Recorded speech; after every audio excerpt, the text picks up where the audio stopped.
And it's not just a generational thing. There are some generational attitudes, but you interview other cadets at the academy who say, I, like Trump, learned about women via Playboy, but when I became a man, I realized that women were people and they weren't just nude photos in a magazine. Well, that's correct. I mean, one of his biographers had told me, David K. Johnston said, going back to that period of time, while everybody else moved beyond that, Donald Trump has been living the year he was 13 for the last 60 years.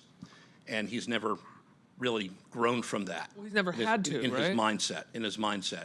And of course, with women, we have seen him take advantage of women. I'm not talking about the predatory behavior, which we chronicle over the course of the decades. I'm just talking about his relationships with women, the marriages, where when each of his wives, I'm talking about Ivana, Marla, and Melania, were pregnant, he was engaging in extramarital affairs and had things on the side. I mean, didn't really believe in anything. No, did not believe in anything. And to some degree, when you talked about patterns earlier, you see that when the cheating, in fact, increased when his wives were all pregnant, which is interesting.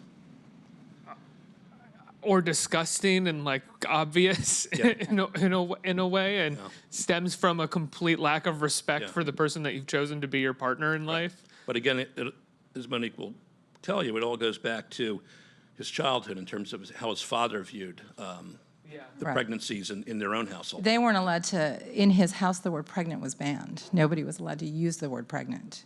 This is a woman who had 4 children. Yeah. Why was it banned? I don't know. I mean, we could speculate, right? But we don't know. But, he comes from a German background. He was very kind of orderly. I mean, I'm totally speculating. I don't know. But the fact is that clearly marked Trump. Trump has a preference for this sort of... Is it the idea that like the biological aspects of a woman is disgusting and can't be talked about? That's exactly it. And if you look at Trump, he doesn't like the idea of real women, right? He has this kind of plastic ideal, and so the minute his wives don't fit that because suddenly they have big bellies or whatever, he doesn't want to be with them. And so he finds other women who meet that ideal. Which is what he did with Melania. All 3 of them. Yeah. He cheated on all 3 wives when they were pregnant.